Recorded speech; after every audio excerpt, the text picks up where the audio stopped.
सरकार त्यांच्या मागण्या पूर्ण करतंय का हे पाहणं महत्त्वाचं ठरणार आहे। सिद्धार्थ, धन्यवाद या संपूर्ण आढाव्यासाठी। दरम्यान सरकारने विद्युत विभागाचा खासगीकरणाचा डाव रचला असून सरकारने आपल्या निर्णयाचा पुनर्विचार करावा आणि निर्णय मागे घ्यावा, अन्यथा आमचं आंदोलन अशाच पद्धतीने सुरू राहील। सरकार मेस्मा लावण्याची भाषा करत असेल तर आम्ही देखील आमच्या मागण्यांवर ठाम असल्याचं मत आंदोलकांनी व्यक्त केलंय। या संदर्भात कर्मचाऱ्यांशी संवाद साधलेला आहे आमचे प्रतिनिधी उदय तिमांडे यांनी।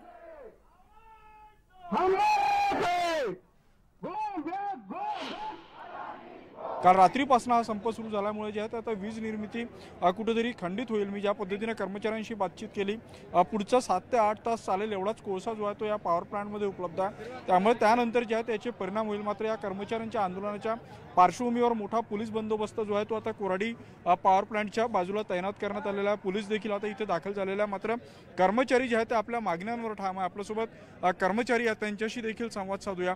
मला सांगा, वीज निर्मिती सध्या सुरळीत काही ठिकाणी खंडित झालेली आहे, तुमच्या आंदोलनाचा किती फटका बसेल आणि कोराडीसारखा महत्त्वाचा पॉवर प्लांट बंद असणे किती महागात पडू शकेल? सर, महाराष्ट्र राज्य हा सर्वात मोठा राज्य आणि त्याच्यामध्ये 13,000च्या वरती वीज निर्मिती आपली महाराष्ट्र राज्य देतो। महाराष्ट्र राज्यामधली वीज जी फक्त महाराष्ट्र राज्यापुरताच मर्यादित नाही, तर ती इतर राज्यांना पण पुरवली जाते।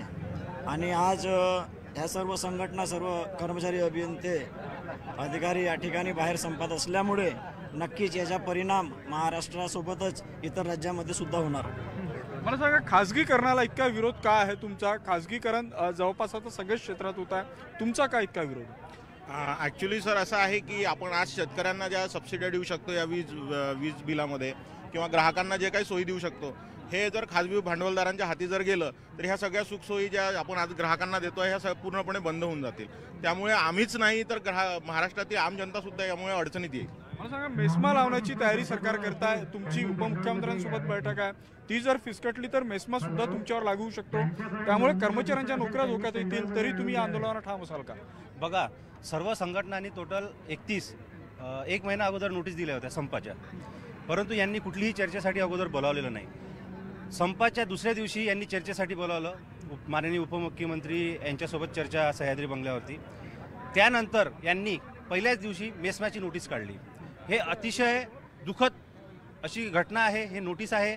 मेस्मा लागू करायला पाहिजे नव्हता। कर्मचारी हे आपल्या हक्कासाठी लढत आहे आणि हे सरकारच्या अधिपत्याखाली जरी 3 वीज कंपन्या असल्या तरी पण ह्या जनतेचा उद्योग आहे। या माध्यमातून आम्ही आदिवासी भाग्या, गरीब जनता, सामान्य जनता व शेतकऱ्यांसाठी सबसिडी देतो, म्हणून हा आम्ही आमच्यासाठी लढा नाही आहे, हा आमच्या सामान्य जनतेसाठी महाराष्ट्रातील लढा आहे आमचा। वीज कर्मचाऱ्यांच्या संपाचा फटका आता वीज ग्राहकांना बसताना पाहायला मिळतोय। बुलढाणा जिल्ह्यातील खामगाव तालुक्यात तब्बल 15,000 ग्राहकांचा वीज पुरवठा खंडित झालाय, त्यामुळे खामगाव शहर 60% अंधारात गेल्याचं पाहायला मिळतंय। पहाटे 3 वाजल्यापासून ही वीज गेली असल्याचं वीज ग्राहकांकडून सांगण्यात येत आहे आणि खामगाव शहरातील विद्युत वाहिनीत बिघाड झाला असल्याचं सांगत आम्ही सुरू करण्यासाठी प्रयत्न करत असल्याचं खामगाव विभागाचे कार्यकारी अभियंत्यांनी सांगितलेलं आहे। जो येणारा 33 की केबल आहे, त्या केबलमध्ये फॉल्ट निर्माण झाल्यामुळे सध्या ते सबस्टेशन बंद पडले आहे आणि त्यामुळे त्या सबस्टेशन ज्या वाहिन्या निघालेल्या आणि त्या वाहिन्यांच्या भागाला विद्युत पुरवठा होतो तो भाग सध्या बंद आहे आणि त्याकरता आम्ही प्रयत्न करत आहे। सद्यस्थितीमध्ये आपलं महावितरण, महाजनरेशन आणि महाट्रान्समिशन या 3 कंपन्यामधील 31 संघटनाचा अधिकारी, कर्मचारी वर्ग सगळं संपावर असल्यामुळे सध्या माझ्याकडे कामाला कोणीच नाही, तरी आम्ही माझ्या परीने प्रयत्न करून सप्लाय रिस्टोर करायचा प्रयत्न करीत आहे। भुसावळ दीपनगर औष्णिक वीज निर्मिती केंद्रातील हजारो कर्मचारी मध्यरात्री 12 वाजेपासून संपावर गेले असून प्रकल्पातील 95% कर्मचारी संपावर गेल्याने याचा परिणाम वीज निर्मितीवर होणार आहे। दरम्यान खासगीकरणाविरोधात वीज कर्मचारी आक्रमक झालेले पाहायला मिळत आहे।